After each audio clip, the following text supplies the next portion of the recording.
guys, welcome back to the channel where I cover missing persons, unsolved cases, crime news, and more. Sarah Boone was back in court on August 9th, which was Friday, and she's actually due back in court in a couple more days, so on Wednesday the 14th. So we're seemingly seeing a lot of Sarah Boone and her jail haircut. Looks like somebody put a bowl over her head or something. I don't know. But let's jump right into the coverage of her hearing from Friday, August 9th. Dave Ketcher on behalf of the state. William J. for the state. Ma'am, good morning. Can you raise your right hand? Madam Clerk will swear you in. Please swear or affirm that the testimony you give shall be the truth, so help you God. All right, ma'am, good morning, rather. Could you state your full name and date of birth for the record for me? Sarah Boone, 10-10-77. Okay, we had a hearing this Monday on August the 5th. The court had entered a scheduling order and notice of hearings. Ma'am, that was sent to you by way of mail. Did you receive that? I did yesterday. Okay, all right. I know that you had brought up concerns regarding mailing, and I just wanted to go through the historics with regard to the mailing. As you may recall, back on June 28th, we had a hearing where I granted Ms. Cushman's motion to withdraw and addressed your forfeiture, alternatively a waiver to counsel. You were hand-delivered a copy of that order. On May 25, we had a hearing and an order was entered and a notice of hearing was set. That order was hand-delivered to you. Thereafter, there was an order setting hearing that was entered on July 29. That letter, or that order rather, was sent to you at P.O. Box 9109, Seminole, Florida 33775, which is the Orange County Corrections Department mail address for general inmate mail. That was remedied the next day. On July 30th, a certificate of service was entered to the appropriate address, identifying you, your inmate number, FDC-B4, P.O. Box 4970, Orlando, Florida 32802, which is the address that you'd placed in your motion and your notice. That certificate of service included the notice of filing of the memorandum from the Orange County Corrections Department, Security Operations, and there was also a certificate of service providing you the Justice Administrative Commission's response to motions seeking due process costs. The next mailings was a notice of mailing of documents by your former attorney, Patricia Cashman, which was the transcripts of depositions of detectives Chelsea Copsell and Scott Lowen, which were taken on May 7th, 2024. That was e-filed on August the 1st, 2024, and mailed to you with address to you, your inmate number, FDC Dorm B, P.O. Box 4970, I apologize, P.O. Box 4970, Orlando, Florida. Did you receive those deposition transcripts? I did. Okay. Then the notice of delivery, would you recall when you received those transcripts? Everything that you are stating was received on Monday. The 5th? Correct. Okay. The next was a notice of delivery of digital copies of documents that was e-filed by your former attorney, Patricia Cashman, on August 1, 2024, which provided the transcripts of depositions of detectives Chelsea Copsell and Scott Lowen taken May 7, 2024 to Billy Lane on August 1st, and that was mailed to you at the same address. We've been addressing P.O. Box 4970 on August 1. Did you receive that notice? I'm sorry, what was sent that for? Notice of delivery of digital copies of documents, which reflected the deposition transcripts of the detectives I just identified to Mr. Lane. To be honest with you, I don't know. It was a lump sum of a giant amount of paperwork, and I haven't gone through it yet. Okay. They had me sign about 4 or 5 different documents, so. Okay. For receipt. And the last was a certificate of service that was just e-filed on May the 5th, which was provided to you as well on August the 5th. It was provided to you on August the 5th at the P.O. Box we've identified by way of U.S. mail, which was a copy of the order authorizing the defense to incur costs for private investigator and the scheduling order and notice of hearings entered August 5, 2024. Have you received both of those? I did, and I had questions on that, please, whenever. In just a moment, ma'am. So I know that there was a concern with regard to mailing and things purportedly not being timely provided to you. There was only one order the order of July 29th, which was sent to the general mail delivery, and that was remedied the exact next day on July 30th. So that clerical error as to the wrong address was remedied 1 day after the original order was sent out on July the 29th. I just wanted to put that on the record and, again, identify for you, ma'am, that nothing's being withheld from you and everything is being timely served to you as required. Now, you had questions about the JAC order. I will revisit those in just a moment. I've got a sticky with regard to that. And I was going to say, please, if I may, about the address. There were 2 or 3 different documents that were uploaded to the tablet. So those 3 documents, without knowing specifically which ones they are, those were also sent to P.O. Box 9101. I don't know what you're talking about. You were talking about supposedly just 1 document that was mailed to the incorrect address. It was more than 1. That's not correct. Court scoured the court file this morning, ma'am. The court has not filed anything other than what I've identified since that June 28th order, where you were representing yourself pro se. So that is incorrect. Is it something that I need to record and bring back, or is it that big of a deal? I can't answer that question. That may call for me providing you legal advice. Okay. But I can't tell you that other than the July 29th order, which was remedied the next day, everything has been sent to the appropriate legal mail address as provided by the Orange County Jail. We've had this hearing today to address a couple of things based on the scheduling order and notice of hearing that was entered August 5. The first was the digital evidence issue. I've been advised, I think through Mr. Lane, who I do see in the courtroom. Mr. Lane, if you could come on up, sir, so Madam Clerk can swear you in.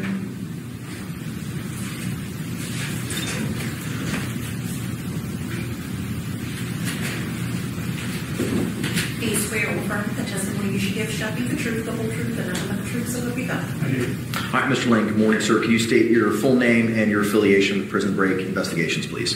Billy Lane, Chief Investigator, owner of Prison Break Investigations. Okay. I understand part of the order from Monday was regarding the state's digital evidence. I understand that may have been provided on a USB drive to you, Mr. Lane. I want to hear from the state with regard to that first. So either Mr. J or Mr. Cacciatore. Yes, Your Honor. We have tendered to Mr. Lane a copy of our the exhibit list with our expected items of evidence that will be received, along with expected witnesses that, to be called at the trial. A copy of that was provided on the USB with the exhibits, the witness lists, also proposed jury instructions, and a stipulation as to victim ID for her review as well. Okay. And when was that provided to Mr. Lane? Just now. Okay. All right. The witness and exhibit list that is included on that USB, do you have hard copies? I do, Your Honor. I would like to file them in open court. That was going to be my next question. Okay. And I have a copy for defense. Okay, very good. As well.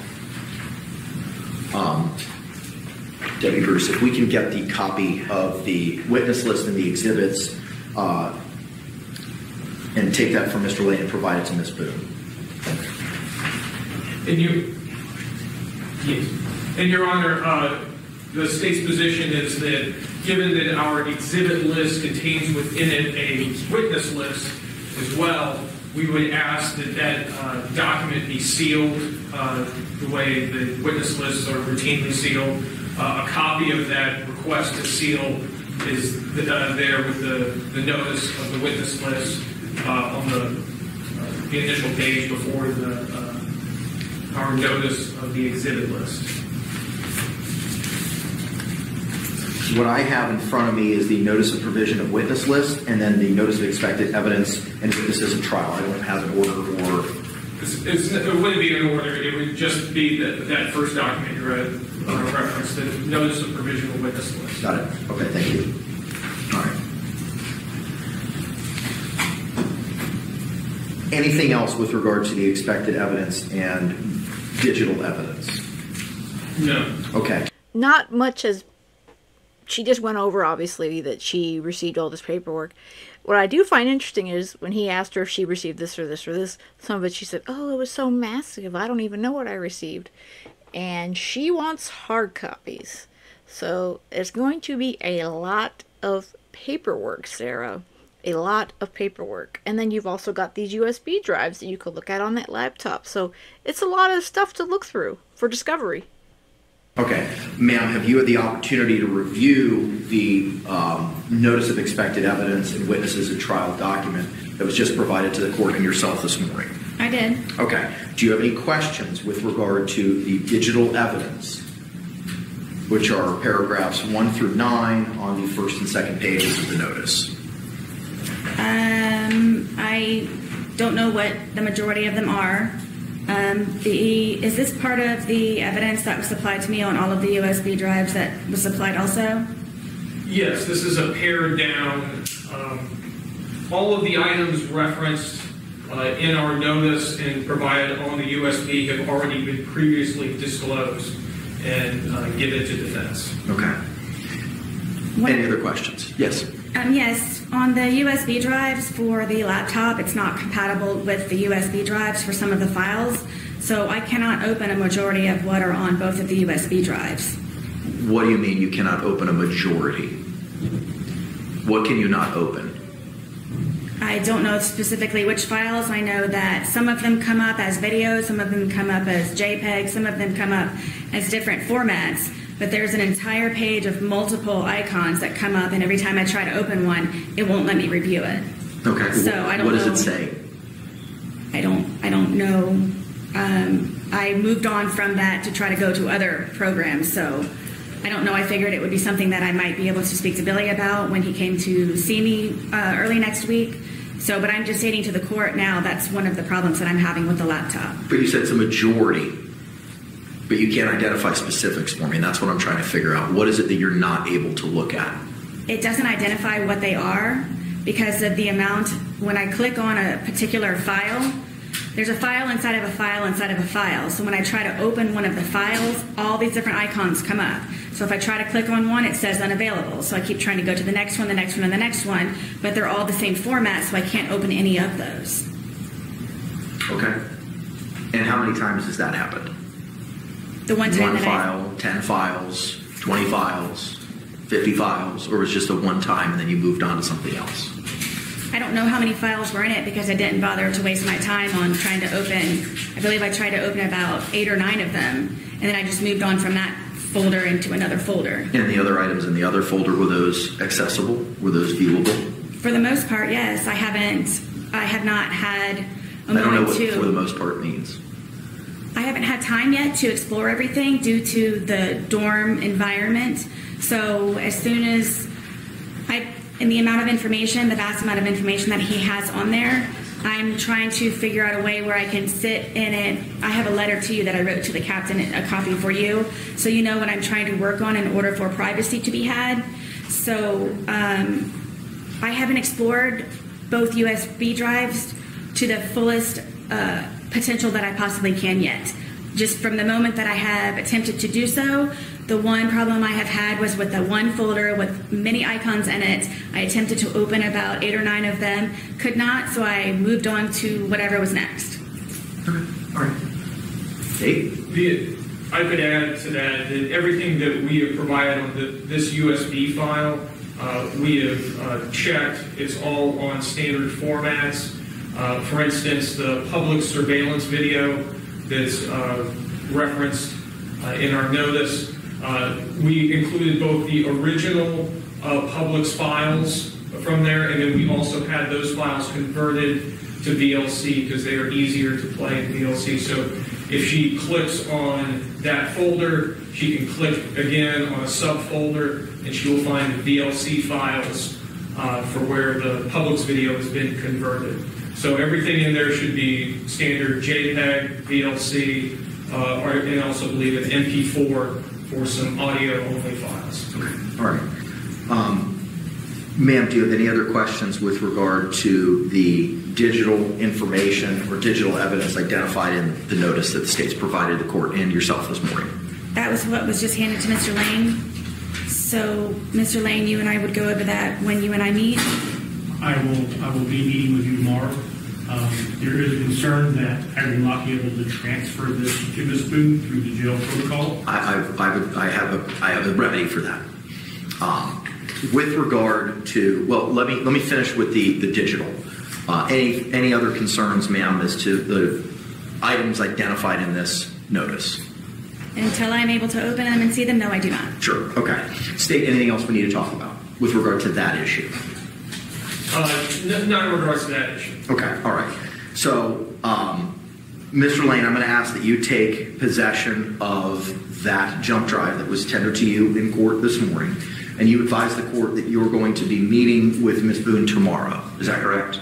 About approximately what time are you going to be meeting with her, if you know? 9 a.m. Okay, all right.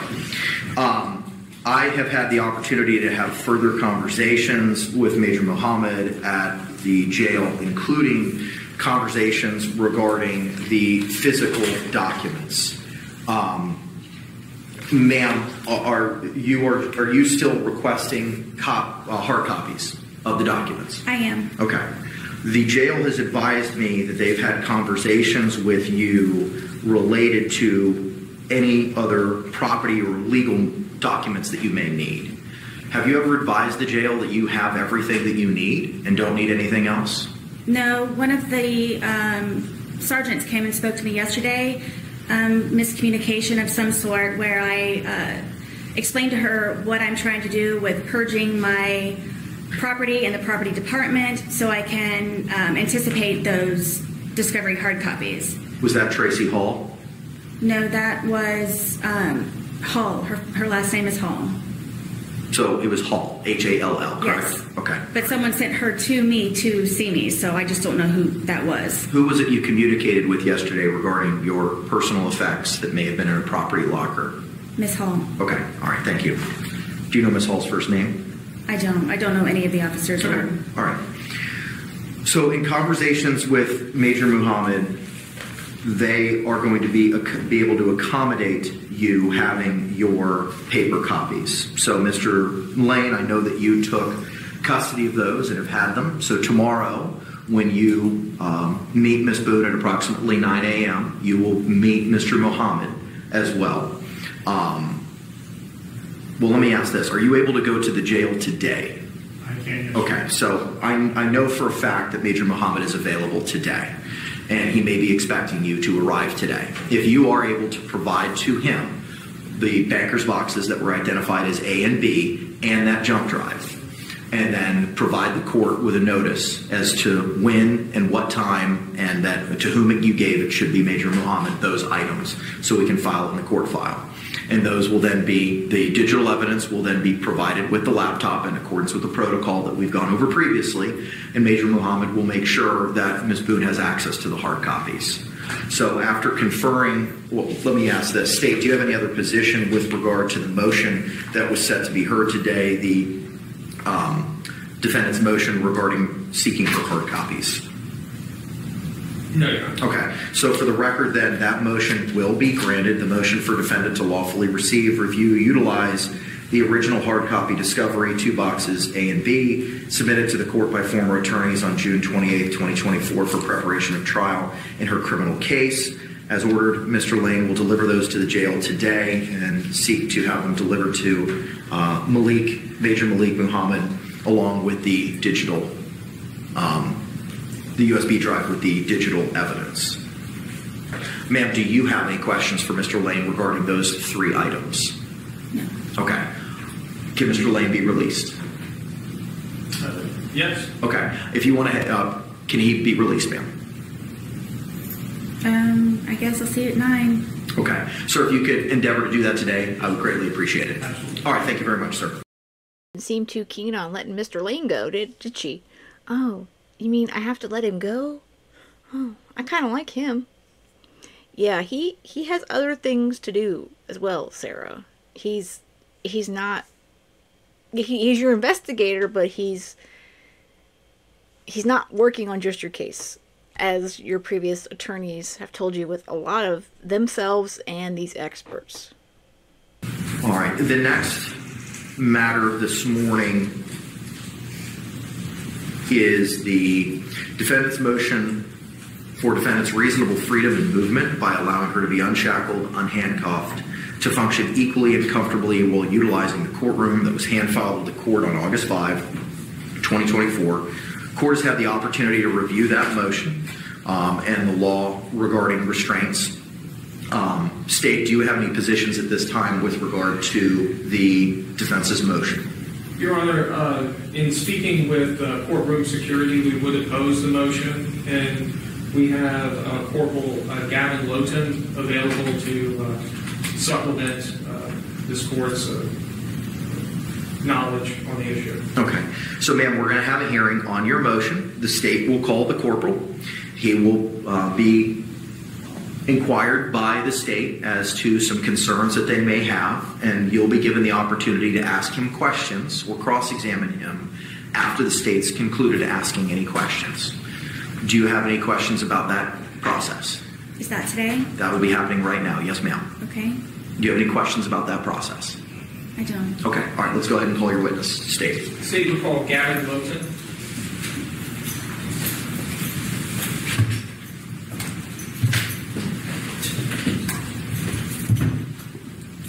Do you swear or affirm that the testimony you should give shall be the truth, the whole truth, and nothing but the truth, so help you God? I do.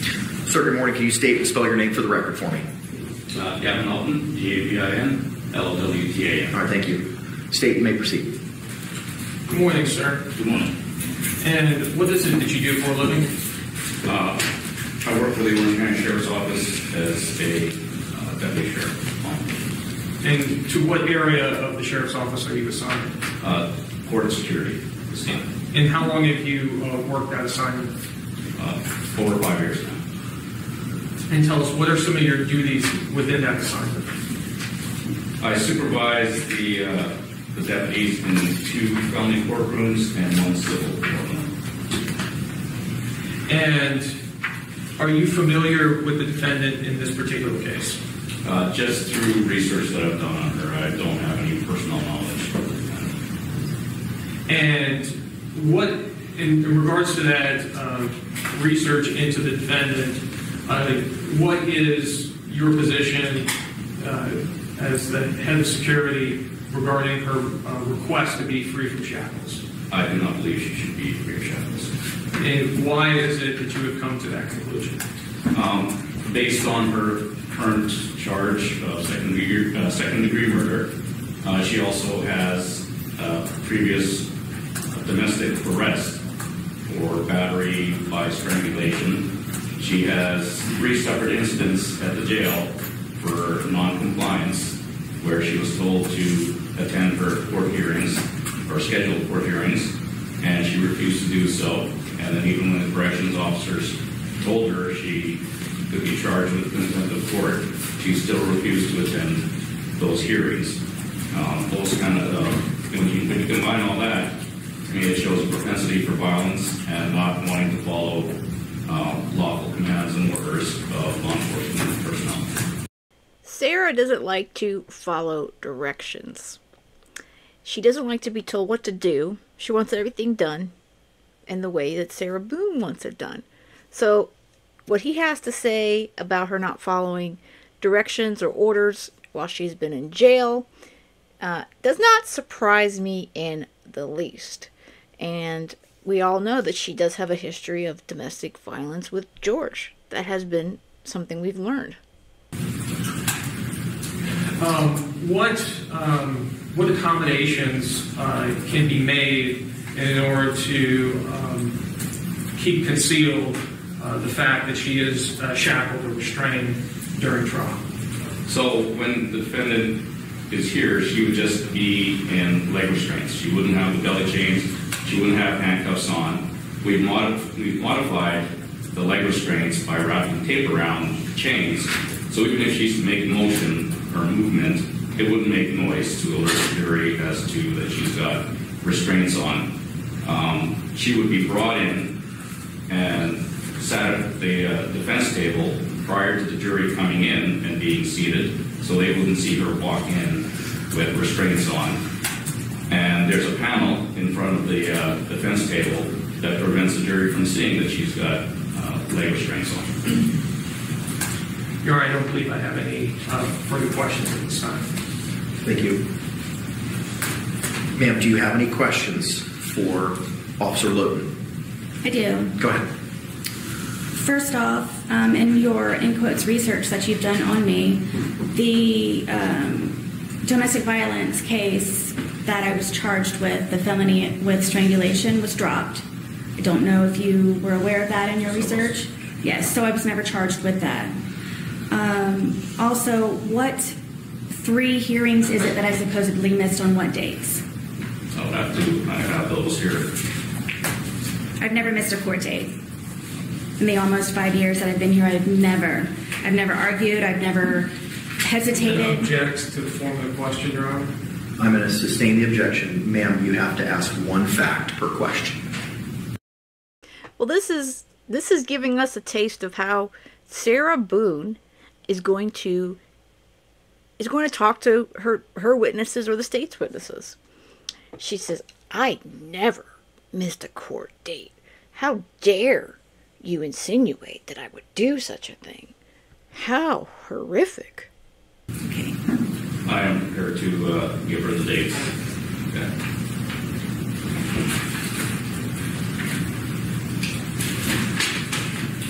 On September 15, 2023, that was one of the times you refused to attend.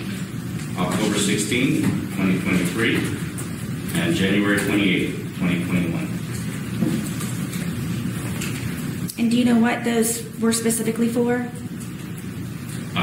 For court attendance, wherever you were scheduled for that day. For a hearing or pretrial or withdrawal? I don't know. This is just information from the jail where the corrections officer said you refused to attend your hearings. So is that on record that I have supposedly refused these 3 dates to appear in court? At the jail, yes. Who is your contact, please? I've never missed a date. This is the database that I got this information from. Do you know when it was last updated? I don't know. Okay, so do you know how I have never missed a court date to the present date? I don't know specifically what these 3 dates are for. In order for me to have supposedly denied going, do you know the name of the officers for each one? You do? Yes. Please. For the September 15, 2023, it is Corrections Officer Portia Hines. Could you spell her last name, please? Hines. And you said the date was 9/15/23? Correct. Okay. And if you would like, I can read her comments in her report. Sure. At approximately midnight, I informed inmate Boone, Sarah, that she was scheduled to appear in court today. Inmate Boone stated she did not want to attend court. I advised her that her absence could result in being held in contempt of court. Inmate Boone stated she understood and continued in her decision to refuse. Corporal L. Cameron was notified. This report is being generated for informational purposes. But it doesn't say what it was that I supposedly refused. To attend court. It doesn't say specifically what your hearing is for. Okay. Second one, it'll be Officer Christy Green. And what is this date for? I'm sorry, what's that? Which date is it that you're referencing? That's going to be October 16, 2023. Okay, and I'm sorry, the name? Green, Greene. And what was the first initial, please? K. Greene. Yes. 10/16/23. Yes. Okay. And the third one is January 28, 2021. And the officer is Jasmine Scribner. Scribner. What are the comments, please, for Green? At approximately 0300 hours, I advised inmate Boone, Sarah, that she was on the schedule to attend downtown court. Inmate Boone stated she did not want to attend court. I informed inmate Boone that if she fails to attend, she could be held in contempt of court. Inmate Boone acknowledged she understood and continued with the decision to refuse to attend court. Corporal Ward at the Booking and Release Center, transport officer, was notified. All proper notations were made in the IMS. Okay. And January 28? At approximately 0334 hours, inmate Boone, Sarah, was advised she has downtown court and to start getting ready. Inmate Boone stated she did not want to attend court. I informed inmate Boone that she could be charged with contempt of court. Inmate Boone still refused to attend court. Corporal Hall and the Booking and Release Center transportation officer were notified of this incident. This report is being generated for informational purposes only. Sarah, they don't make this stuff up. This is all documented. This gentleman here, he got the information off of the correctional facilities database. They have to go through their supervisors and what have you. So, irregardless or regardless of what you may state, I've never missed a court hearing. Well, obviously you refused to get on transport at least 3 times since you've been in jail. And all of those comments were made on the day of that I supposedly refused. I don't know when they entered that. It doesn't state in their IMS, in their program? It might, but I didn't take that information down. Okay. So I'm trying to figure out how I know all 3 corporals and the sergeant, so I've never refused court. There is no reason for me to want to refuse court. I'm going to object this to ask and answer. I'm going to sustain the objection.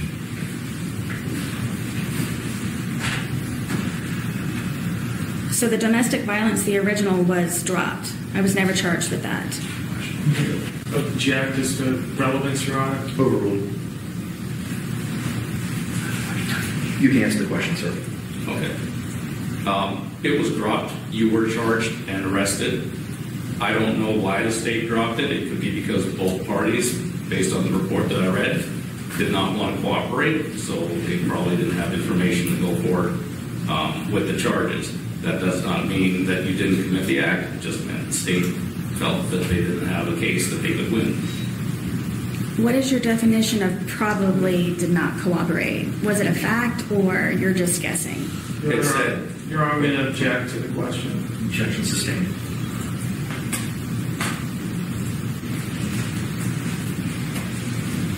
Both of the charges were dropped for Mr. Torres and for myself was because we did cooperate and there was not enough information. And we received documentation in the mail, both of us, for the reasons why it was dropped. Your Honor, I'm going to object this to the form of the question. It's not a question, it's a statement. Sustained. Forgive me because I don't know what I'm doing. I'm trying to provide my information for what it is that I'm being accused of. I don't know if I'm doing it the wrong way, apparently, so I don't know I don't know the protocol for this. I'm just trying to answer my accusations. I understand your position. I cannot tell you what to do. I cannot provide you any legal advice. Okay, I'm just stating to the court that I'm doing my best with being uneducated in this situation. That is for the non-compliance, I need to speak to the corporals and the sergeant in order for that to be remedied. And then what about, do you need the documentation for the domestic charge that I was not charged with and it was dropped cooperatively? I do know that the charges were dropped. I'm just saying that isn't your history. I understand, but I was never charged with it, correct? You were charged with it. It was dropped. The charges were dropped. But it is not on my record. The arrest is on your record. But the charge for the domestic violence is not on my record. No, you were never Object is convicted. to ask and answer, Your Honor. Overruled. Again, this is a perfect example of the line of questioning, and I have that in air quotes, of course you guys can't see me, that we're going to expect from Pro Se Boone. She is highly defensive here. She says, well, it was all dropped. Yeah, but you and George were still charged, and it was obviously you and George, because, again, you guys had quite the history of the DV, and it looks like that they just didn't want to go through with it, and they just let it go. That does not mean it's removed from your record. It just shows that the charges were dismissed or dropped. As far as your behavior in the jail, and refusing to attend court, well, I'm pretty sure that stuff would have been documented at that time, in that morning hours, midnight, 3 a.m., whatever that particular time was, or at least by the time of transport, that would have been notated in the computer that you refused to go on the bus or whatever they take you guys on to go to court. You were never convicted of the domestic battery charge, but you were charged with it. And the case was dropped. Yes. For the 3 supposed non-compliance that I have, I know that 2 of the officers are no longer with the Department of Corrections, Orange County Corrections Department, so I will need to speak to their supervisors in order for me to have, I guess, this remedy. Is it a... Your Honor, I'm going to object to the form of the question. This is a statement, not a question. Objection is sustained.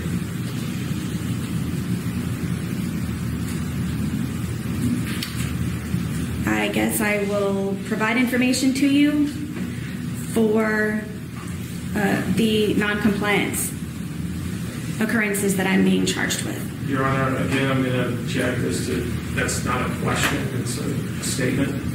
The objection is sustained. I know this is a lame question, but what does sustained mean? That means the state's legal basis for you asking that question is correct, and the court will not permit you to ask that question. Thank you. She doesn't know what sustained means, or at least she didn't know it at the time of this particular hearing.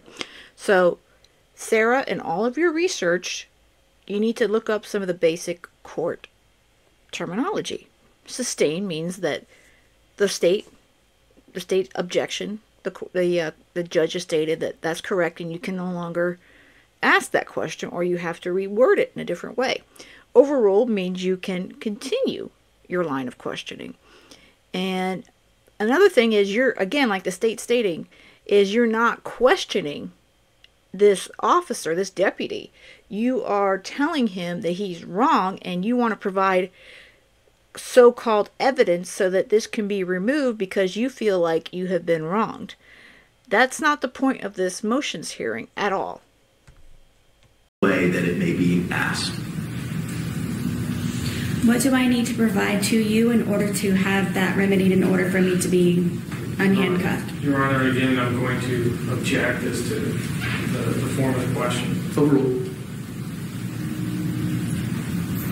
Whatever documentation, but I believe that the decision as to whether or not you'll be in restraints will be made today. I understand, but it can be made. What's that? The decision in order to be unhandcuffed. Correct. I suppose if you have documentation to say that this was all fabricated, then I wouldn't be able to use this. Correct. As you telling me about the domestic violence. That cannot be used against me either. It is still part of your history. I can bring it up. Right. But just to clarify and conclude, I was not ever charged with that. Again, I'm going to object as to ask the answer. Sustained. Okay. I will. Do I provide this information to you? You can provide it to the state. Okay.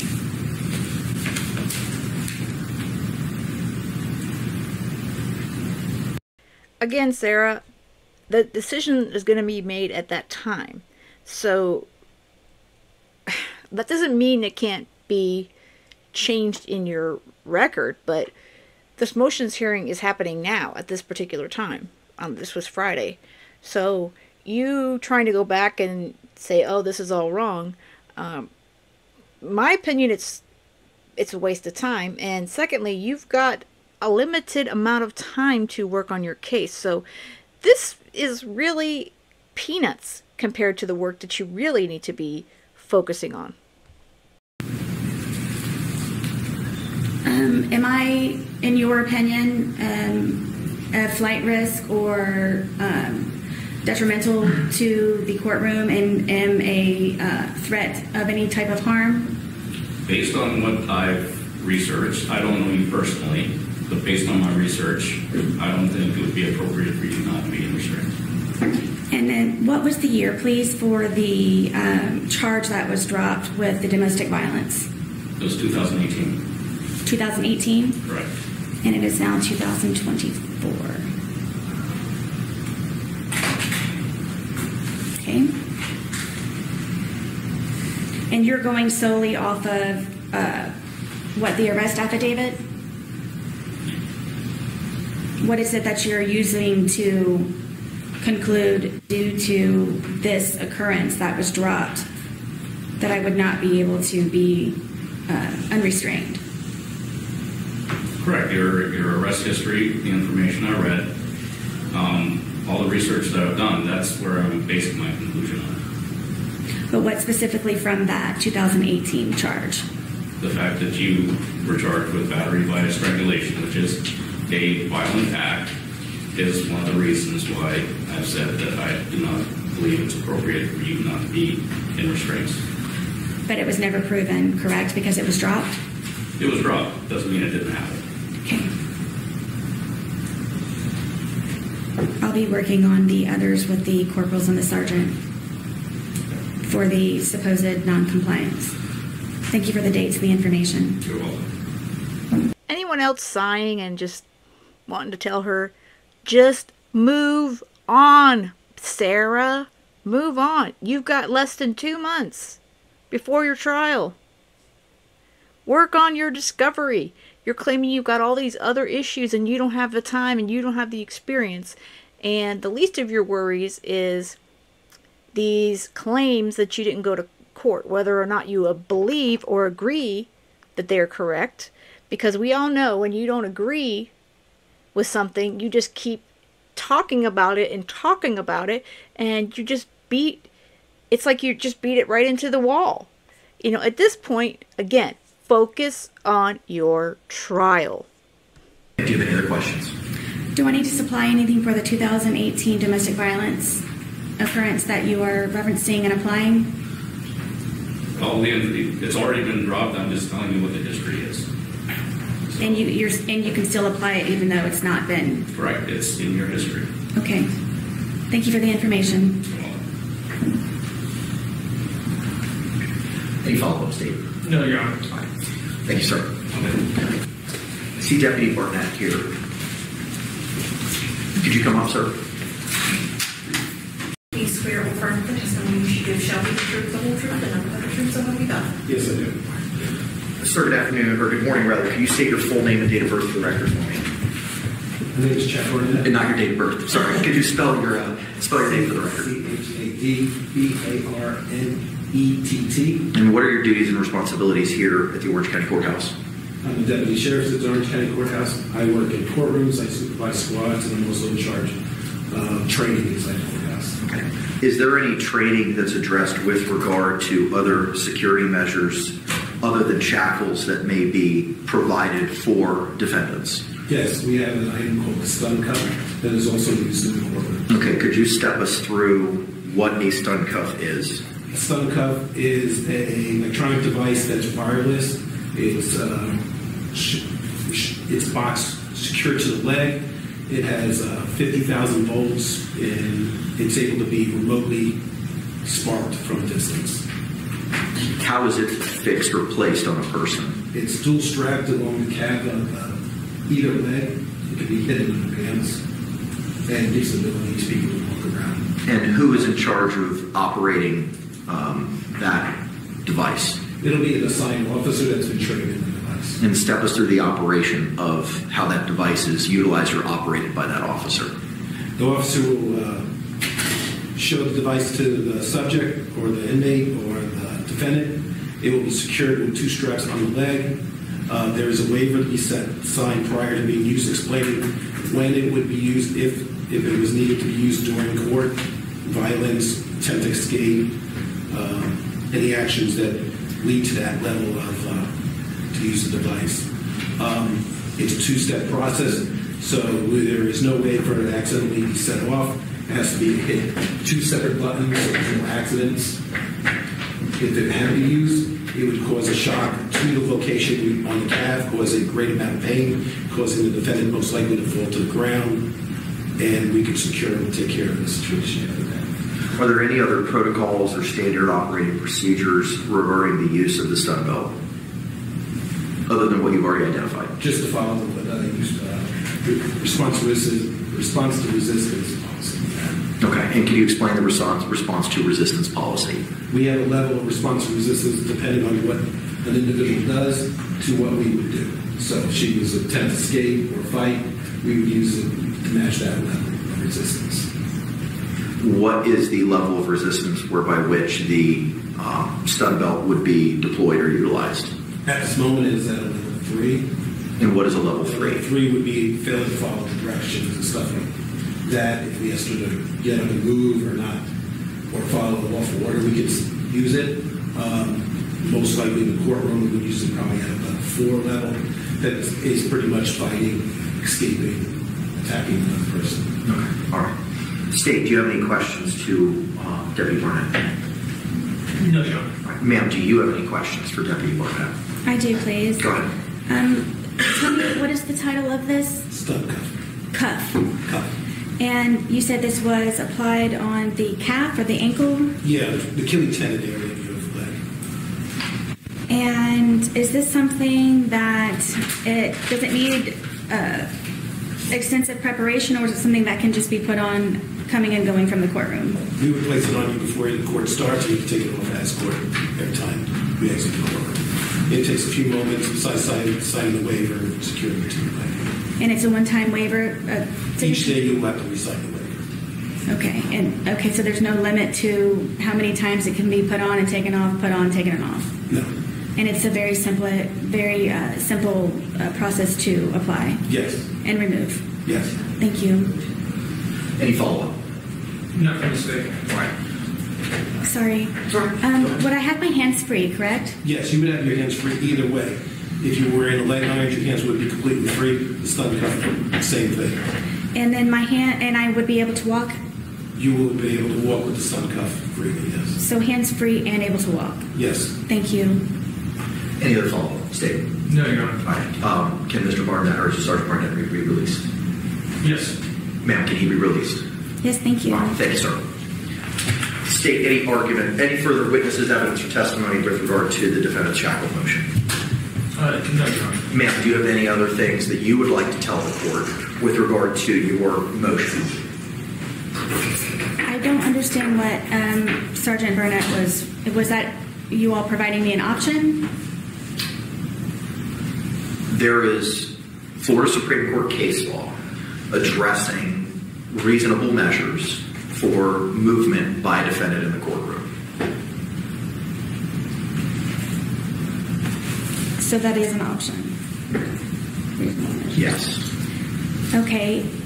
Do I need to supply the information in regards to the supposed 3 non-compliance before that can actually be made an actual option?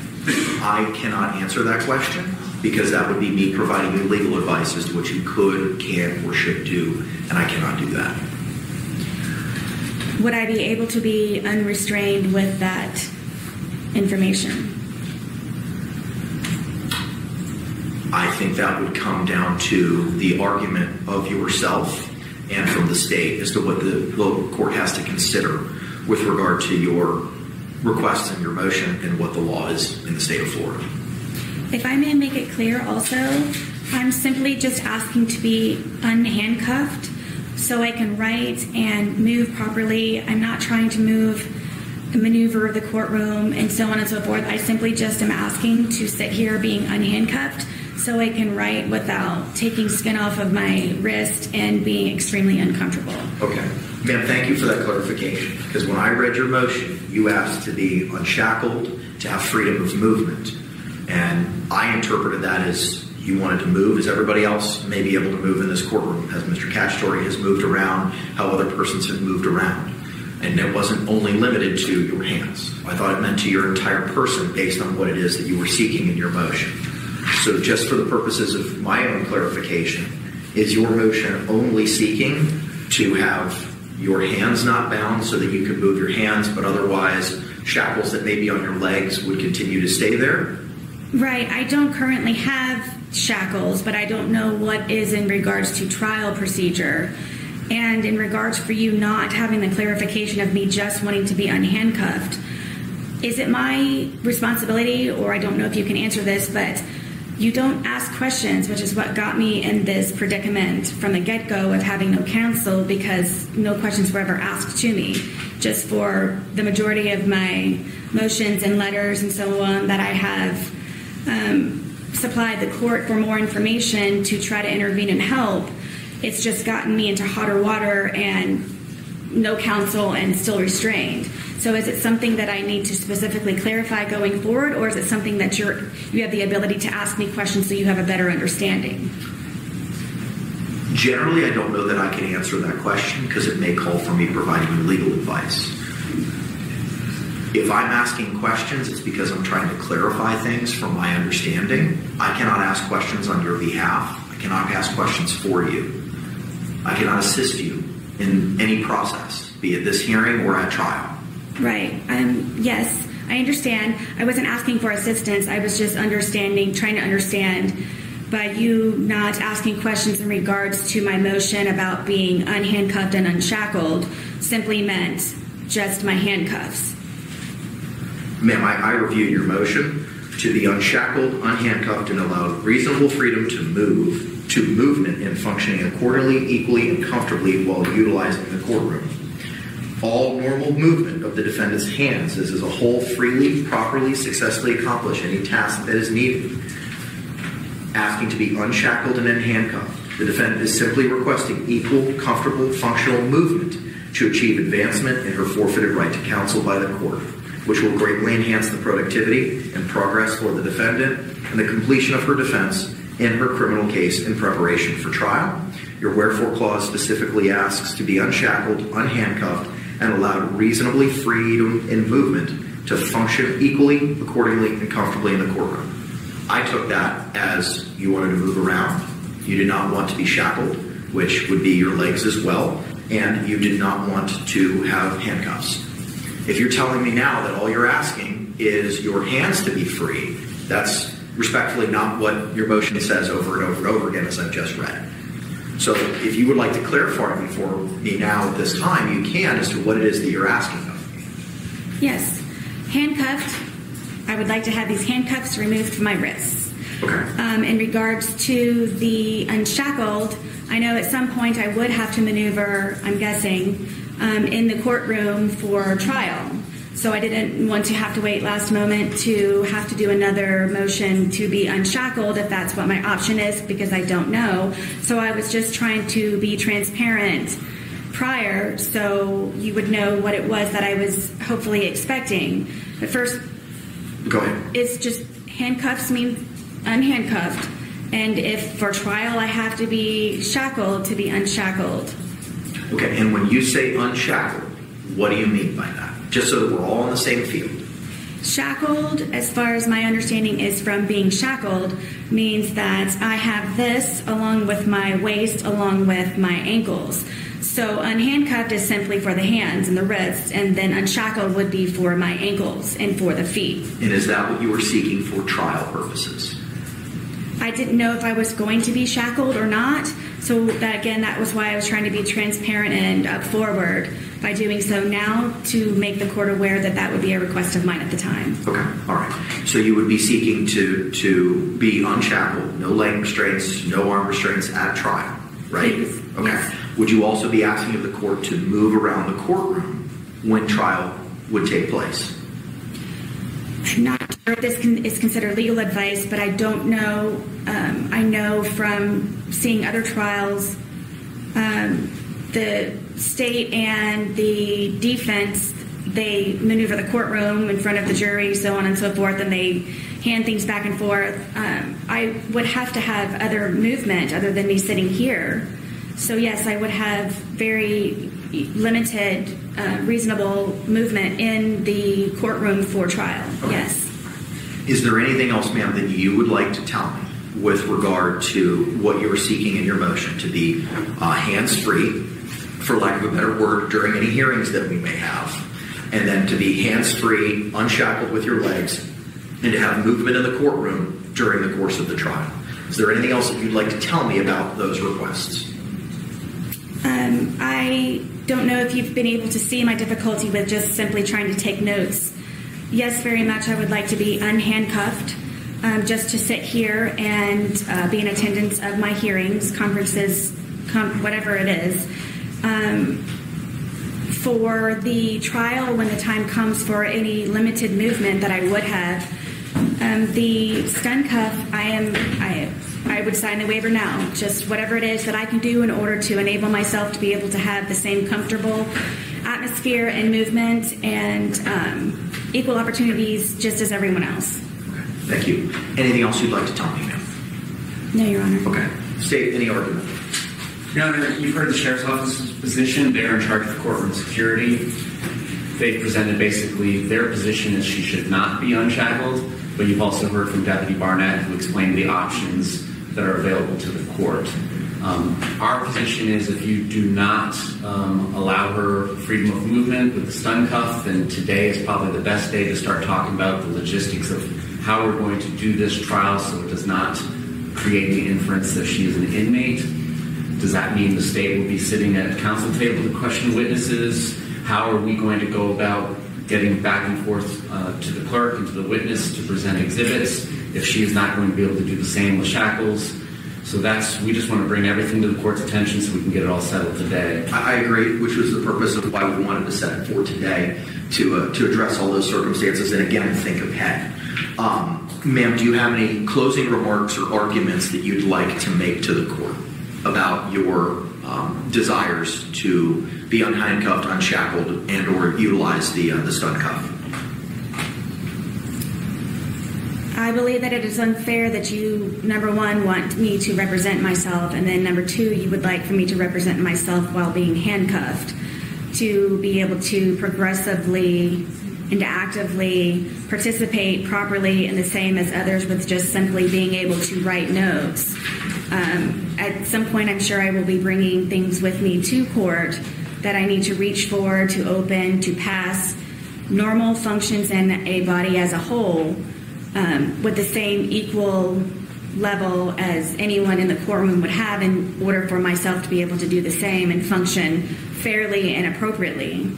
I don't know if this is legal advice or not, but in a trial, are you able to tell me are defendants shackled, or is this something that I don't even need to worry about because they're not even shackled? Typically, ma'am, the defendants have leg shackles that, as Deputy Lowton identified, they're wrapped so that they're muffled, so that they don't jingle jangle or bring any noise attention. And the privacy panels located in front of defense counsel's table would prohibit the jury from seeing those.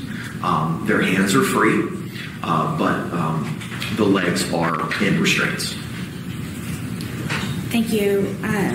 Yes, I very much would like to be unhandcuffed just to simply take notes and function normally and equally just for hearings and so on and so forth, which we have a lot scheduled futuristically. And then when trial comes about, either way with trial and or hearings, the stun cuff, I am readily awaiting for that to be an option and to apply as soon as possible. Whatever it is and however it is that I need to, just to at least just have these removed. Okay, got it. Any closing remarks, Mr. Jay? No, Aaron, just address all the concerns which is the court's plan. Got it. All right, thank you very much. I think the Florida Supreme Court has given us the guidance specifically for a case just like this in Weaver versus State, 894 Southern 2nd, 178 by the Florida Supreme Court in 2004. In that case, there was a pro se defendant who was representing themselves who had been charged with first-degree murder, and there was no prior history of violent courtroom outbursts. The defendant in that case was representing themselves, and there was some concerns as to being allowed to move around the courtroom during trial may present some safety hazards.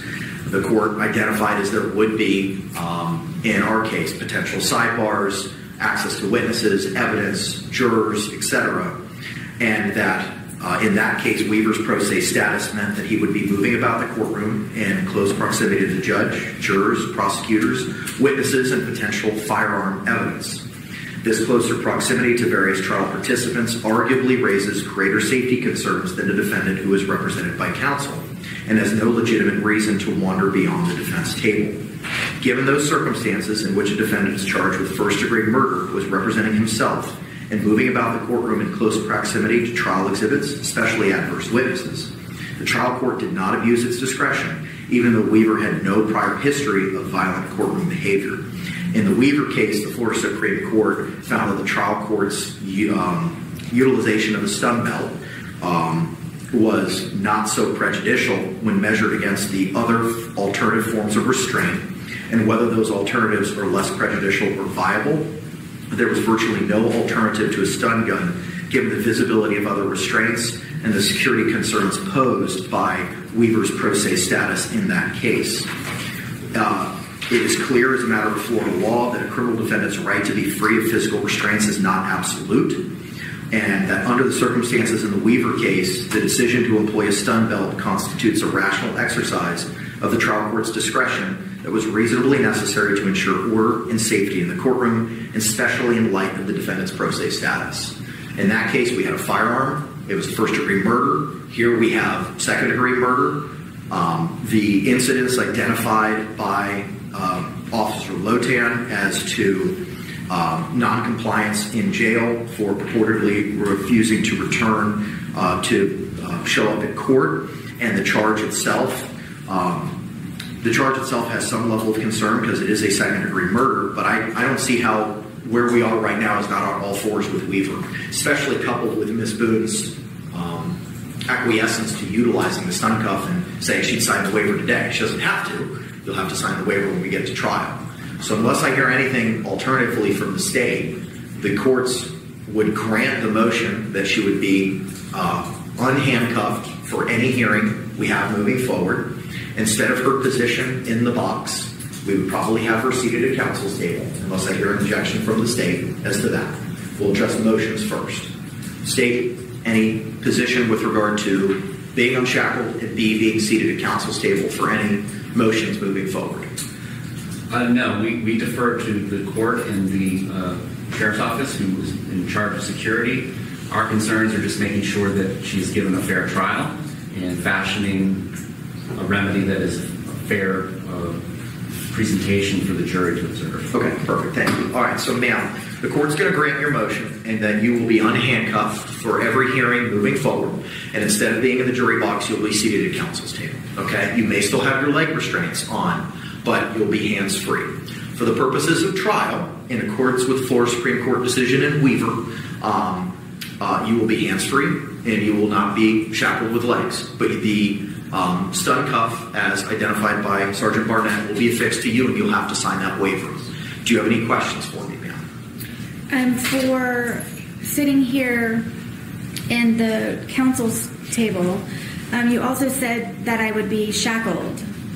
I'm not shackled now. Will I be shackled then? My understanding is that you were. If you're not, and the only thing you have is your handcuffs? Correct. Is that correct? Correct. Okay.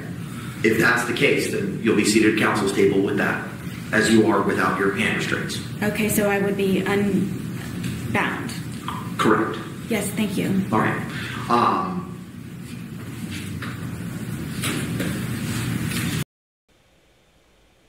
So a win for Sarah Boone. She's getting a couple, here and there. I personally think that's pretty much the right decision. I don't think she's a risk, physically speaking. It's more of a talking sort of situation with Sarah. It's all coming out of her mouth, not so much action.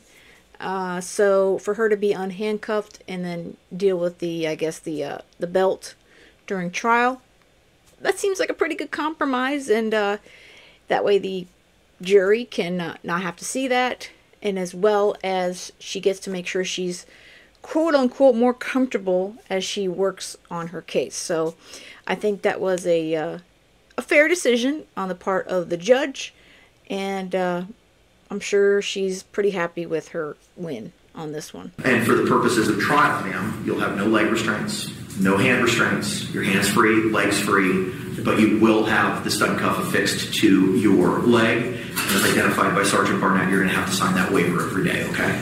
Of course, and if I may, if anyone knows, the stun cuff, does it go over clothing or does it have to It is under your clothing, as Sergeant Barnett identified. I have a representative from the Public Defender's Office who I've asked to be here. She's going to have a conversation with you, ma'am, after our hearing, so she can facilitate clothing for you, including pants that would prohibit the jury from viewing that device on your legs. Yes. Okay? Thank you. All right. Now, ma'am, that doesn't mean that you're going to be able to wander wherever you want in the courtroom. There's going to be spots where you're going to be able to go to. You're not going to be able to walk all the way up to witnesses. You're not going to be able to walk everywhere that you want. There's going to be places that you're going to have to go to. When we get closer to trial, we'll address the box, for lack of a better word, for where you'd be able to go and not go, and I'm going to give the same limitations to the state, okay? I understand. All right.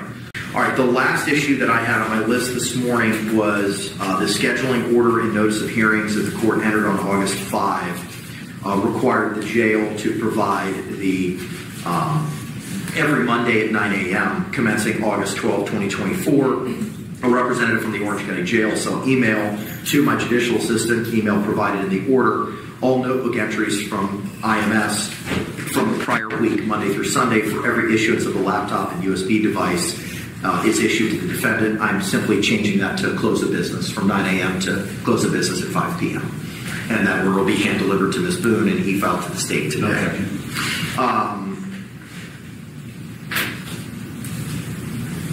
Is there anything else, state, that we need to address?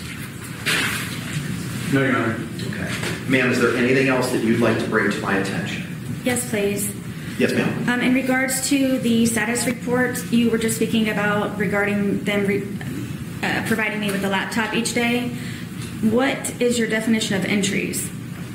The protocol, ma'am, that was read to you, that you were given a hard copy of Monday and was also mailed to you on, I believe, the 30th, at the appropriate P.O. box for legal mail. The protocol identifies entries that are in the information management system at the jail for when the laptop is released to you and then returned. Okay, so it's simply just an entry by the officer stating that they gave it to me and it was returned. I'm making that assumption. I'm just relying on what is in the protocol. Okay, well, my concern was they're not stating what it was that I looked at for how long and I don't know that they're going to record that information on the protocol, ma'am. It's just simply when it's checked out and returned under the protocol. Yes, thank you for that clarification. And then also for the notice of the expected evidence and witnesses at the trial, we didn't discuss the physical evidence, and I know that that was something pending in regards to the media being. The physical evidence, we're set to review that here in court on September 3rd at 9 o'clock in the morning, and that was identified in the order from the 5th, ma'am, which you said that you got a copy of through the mail. That's in paragraph 5. The state's physical evidence will be reviewed with the state and the defendant on September 3, 2024 at 9 a.m. in courtroom 12A, Orange County Courthouse, and the address of the courthouse. So the physical evidence will be reviewed at that point in time. Yes, Your Honor, I understand. My question, though, was, are you still trying to decide or research having the media? Yes, ma'am. I pulled the case law on it. I need to review that case law to see if an evidentiary hearing is required. I know that we have a hearing that we had set for August 14th, which was to address a couple of other issues, specifically your motion to receive the hard copy documents. We no longer need that hearing on August 14th at 1:30 because the jail has confirmed that they have space and Mr. Lane's taking care of that today. But I do want to utilize that hearing for, I still want to utilize that hearing since we've carved it out. So at that hearing, we can address the media issue based on the court's review of the case law and determine if we have to have an evidentiary hearing, we can have an evidentiary hearing at that time. And also we can utilize that as a status as to your review, ma'am, of the digital evidence and to confirm that you've had the opportunity to review it. You don't have to finalize it, but just to see where you are in reviewing that digital evidence that the state may be seeking to introduce at trial. This is for the 14th? That's correct, ma'am. And what is the time, please? 1:30 in the afternoon. Okay, and for the case law that you are researching and referencing, are we able to have a copy of it prior? Sure. I don't see any problem. It's the Miami Herald decision. I don't know the citation off the top of my head, but I don't have a problem. I have no problem. I'm familiar with the case. Sure. Ma'am, what I'll do is I'm going to prepare another order. I'll be able to hand deliver you the one today, changing the Orange County Jail, providing the notebook entries from 9 a.m. to close of business. I can hand deliver that to you today. But in the order that I mail to you, ma'am, it'll provide the case law with regard to your privacy and media concerns. Yes, thank you. And that will be heard on August 14th at 1:30, in addition to a status on the digital. Now, ma'am, based on the scheduling order that the court entered back on August 5, you have 14 days from today, absent of showing a good cause, to extend any deadlines to provide your objections in writing to that evidence. Forgive me, it's objections for the evidence The from digital the state? evidence. The digital evidence only. Of the 2 USB drives from Mr. Lane? No, ma'am. The USB drive that Mr. Lane's going to be providing to the jail today that has those 9 items yes. as identified in this notice of expected evidence that you were provided today. 14 days and I have to write objections? That is correct. So your objections to the digital discovery will be due no later than August 23rd.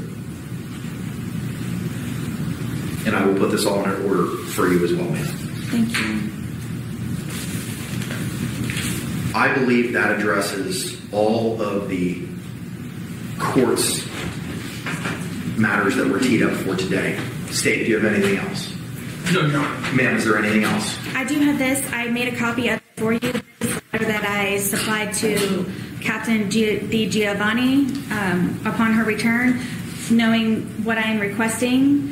I don't know if I'm able to tell you, but it is a basic laptop. I have no internet and I have no phone. I'm trying to utilize the classroom that is in our dorm. I'm trying to have access to a phone. The USB drives, how they're being handled, I feel very uncomfortable with, as I referenced to you prior. They're being taken out of the bags, and then paperwork is being removed from those bags, like the protocol security paperwork that I needed to reference, and then they're resealing the bags. The other day, one of the officers took the USB drives upon herself to remove from the bags herself, and then just handed me both the USB drives. I don't know where they go. I don't know who controls them. I don't know how they're stored. And one of my requests was to keep it at my bunk in my locked drawer, along with, of course, the internet, if I could be supplied earphones and headphones for listening, and a word program just simply to be able to type motions and letters and anything that needs to be documented or recorded. It is simply a basic laptop in order for me to view my USB drives, and just as I stated earlier to you, some of the parts of the USB drives cannot be viewed, which I will discuss with Mr. Lane tomorrow when I visit with him. Ma'am, you can give your letter to the deputy. We will file that in the court file. Part of the reason we had set the August 14th hearing on your motion for the hard copy discovery was that Captain Di Giovanni was returning on August the 12th from a vacation, and we were endeavoring to have a representative from the jail or herself be here for that hearing. So in addition to a status as to your review of the digital evidence, a hearing on the media request, or prevent media from being at the September 3rd discovery viewing hearing, will address your concerns as identified in this letter, and have a representative from the jail, be it Captain Di Giovanni or someone else, here to address those concerns. Thank you. And if I may say one last thing, please, in regards to the media being a part of my discovery hearing, I am highly opposed to it. What are you highly opposed to? That is, I know that I have a lot of my case details that are already online. For me to be recorded inspecting and testing and photographing, I believe that is my business only, and one bit of privacy that I should be able to maintain, especially being in the courtroom doing so. You're talking about the September 3rd evidence unit, right? For the media? Correct. Correct. Okay. Again, ma'am, we're going to have that hearing on the 14th. Thank you. Okay. All right. Any other questions, ma'am? No. Okay. I will see you all on August 14th at 1:30. Oh, thank you. Ma'am, as the attorney from the Justice Administration Commission had identified, he has provided the court via email the pro se packet. I have a hard copy for you, and I'm going to have Ms. Barrios also send you a copy by way of the mail. It was already mailed? Okay, we're going to mail you a copy as well, ma'am. Today, I'm going to give this to the deputy to provide to you. This is the pro se packet that the JAC attorney made reference to on our hearing on August 5. Yes, thank you. And then also the public defender's office, you said, would be meeting me downstairs? They're going to be meeting you momentarily.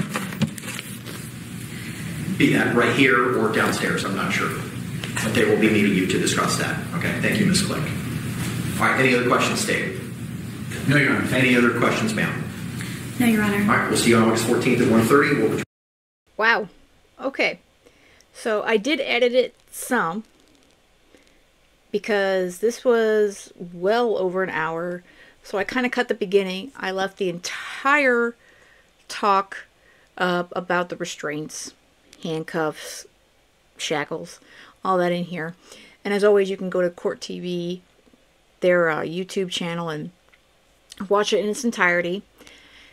So it sounds like she's still not happy, but again, I don't think Boone's ever going to be happy because she believes she shouldn't be here, and obviously she doesn't think she's done anything wrong.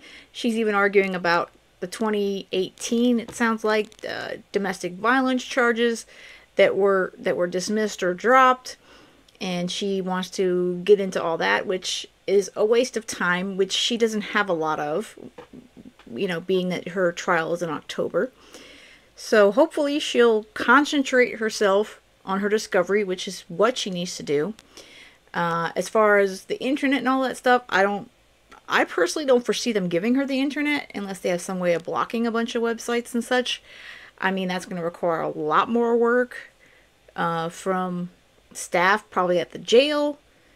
But she's going to get her boxes, which surprises me. So she's going to have both the laptop, with the USB drives, and hard copies of all her discovery and everything that the state has provided. And they just gave her the JAC packet. I saw that go up on the Orange County records a couple days ago. Probably hit on Friday or maybe Saturday, probably Friday, because they don't usually do anything on the weekends.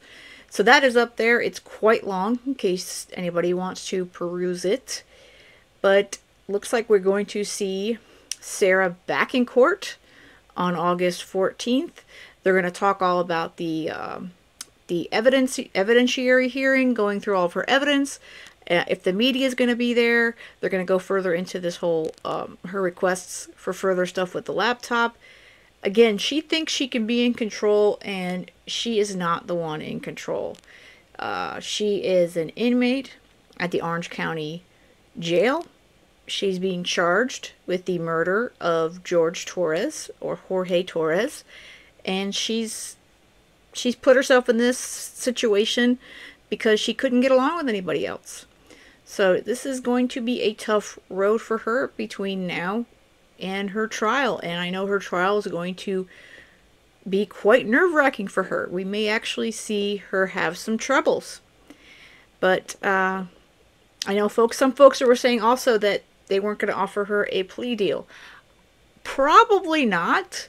And say they do, I do believe that she's probably going to reject it because Sarah is always right, and she still believes that she's going to get off. She still believes she's somehow going to convince this jury of 12 of her peers in Orange County that she didn't do anything wrong. Again, Sarah, we know you didn't intentionally kill George. I don't believe at all you intentionally meant to leave him in there. I think you meant to torture him mentally, physically, emotionally, all of the above. But I believe you passed out, and I think the majority of us do. But the fact remains, he's dead. And you have to answer for that. And you still haven't done that since 2020 when this happened. All right, guys, I hope you have a great rest of the day. And most of all, stay safe.